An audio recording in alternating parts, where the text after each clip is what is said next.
জিজ্ঞেস করলো রাসূলুল্লাহর কি অবস্থা? বলে যে তোমার স্বামী তোমার ছেলে শহীদ হয়ে গেছে। বলে যে আমার দিলের ব্যথা তোমাদেরকে বুঝাইতে পারে না।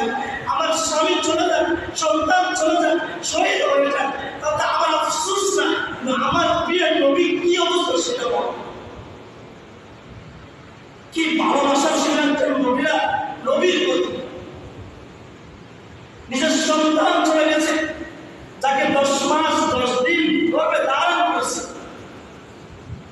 একবার দুনিয়া থেকে এক হিসাবে চলে গেছে।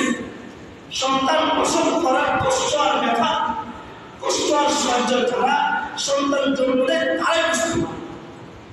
বিশেষজ্ঞরা বলেন একজন মানুষের শরীরের তাপমাত্রা যখন 98 থেকে নিচে চলে আসে তখন এই ব্যক্তি অসুস্থ হয়ে পড়ে, যে কোনো মুহূর্তে সে স্ট্রোক করতে পারে।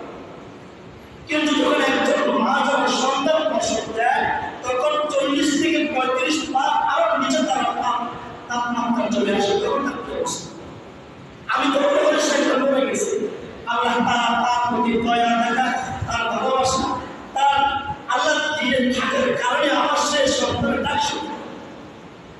এরকম কষ্ট করে একজন সন্তান জন্মগ্রহণ করে, সন্তান শহীদ হয়ে গেছে, তা তিনি একটু বলে না।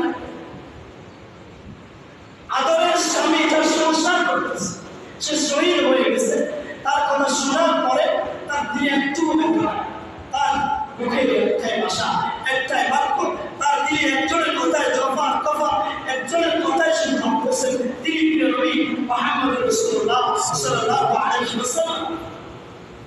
একজন মহিলার ভালোবাসার পরিপ্রকাশ যদি এভাবে হয়, তাহলে আমি আর আপনি উম্মত হিসেবে কি পরিমাণ ভালোবাসা দরকার। আমাদের ভাই আরো বেশি ভালোবাসা রাসূলের প্রতি দেখাতে হবে। অন্তরে রাসূলের ভালোবাসা ফিট করতে হবে, জন্মাতে হবে, একনিষ্ঠ করতে হবে।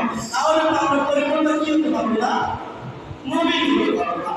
আল্লাহ তাআলা সেই কথা কোরআনে বলতে বলেন, قل إن كان آباؤكم وأبناؤكم وإخوانكم وأزواجكم وعشيرتكم وأموال اقترفتموها وتجارة تخشون كسادها ومساكن ترضونها أحب إليكم من الله ورسوله وجهاد في سبيله। الله تعالى বলেন, من كان آباؤكم وأبناؤكم, তোমরা যতক্ষণ পর্যন্ত তোমাদের পিতা কার, তোমরা তোমাদের পিতা মাতা, তোমাদের সন্তান সন্ততি,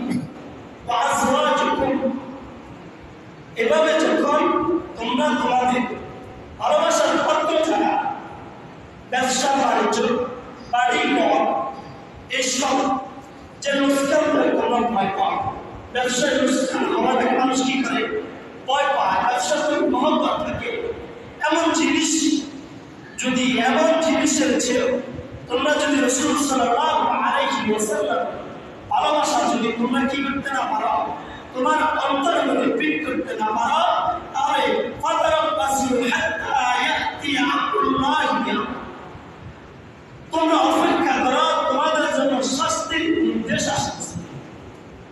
কি বলতেছেন সূরা তাওবার 24 নম্বর আয়াতে সেই কথা বলে, قل إن كان آباؤكم وأبناؤكم وأزواجكم وإخوانكم وأزواجكم وعشيرتكم وأموال اقترفتموها, তোমরা তোমাদের পিতামাতা, তোমাদের সন্তান সন্ততি, তোমাদের ভাই বোন, তোমাদের স্ত্রীগণ, তোমাদের ধন সম্পদ, তোমাদের উপার্জিত সম্পদ, টাকা পয়সা, তোমাদের ব্যবসা বাণিজ্য, তোমাদের পছন্দের বাড়ি ঘরের চেয়ে তোমরা যদি রাসূলুল্লাহ সাল্লাল্লাহু আলাইহি ওয়াসাল্লাম ইলাইকুম মিনাল্লাহি ওয়া রাসূলিহি ওয়া জিহাদিন ফি সাবিলি, তোমরা যদি সব কিছুর চেয়ে সমস্ত কিছু পাওয়ার পরে তোমরা যদি আল্লাহ এবং তার রাসূলকে যদি বেশি ভালোবাসতে না পারো, তাহলে তোমরা পরিপূর্ণ মুমিন নও।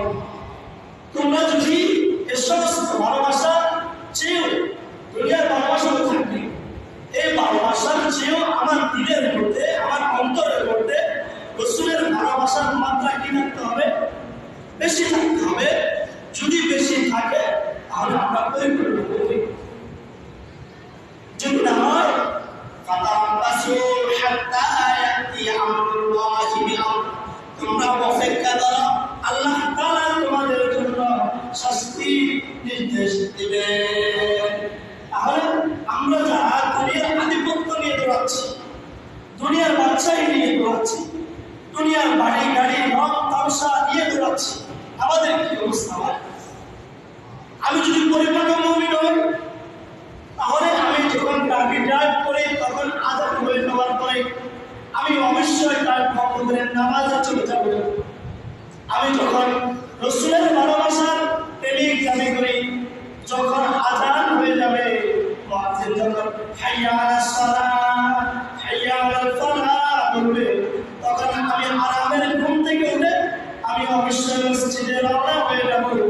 আমি যদি প্রকৃত মুমিন হয়ে থাকি, আমার অন্তরে যদি রাসূলের ভালোবাসা থাকে, আমি যদি রাসূলকে প্রকৃত ভালোবাসি, আমাদের লেনদেন হবে রাসূলের আদর্শ অনুযায়ী, আমাদের চেহারা হবে, আমাদের সুন্নত হবে, আমাদের পোশাক হবে, আমার পরিবার পরিজন, আমার ছেলে সন্তান, আমার মেয়ের বিবাহ শাদী, আমার সন্তানের বিবাহ শাদী, আমার লেনদেন, আমার ব্যবসা বাণিজ্য, আমার চলাফেরা, আমার উঠা বসা, আমার সমাজ, আমার রাষ্ট্র, আমার গবেষণা, আমার চিন্তা চেতনা, সমস্ত কিছু শুধুমাত্র একমাত্র রাসূলের ভালোবাসা দিলে থাকলে সমস্ত কাজ আল্লাহ এবং তার রাসূলের জন্য হয়ে থাকবে।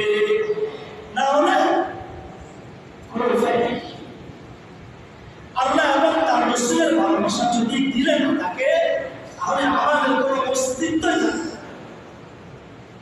অতএব আমাদের সকলের এখান থেকে, এই আয়াত থেকে আল্লাহ তাআলা করে বলেছেন, তোমাদের মা বাবা, তোমাদের সন্তান সন্তান, তোমাদের ছেলে সন্তান, তোমাদের ভাই বোন স্ত্রী, তোমার আপনজন আত্মীয় স্বজন, তোমার ব্যবসা বাণিজ্য, তোমার পছন্দের বাড়ি থেকে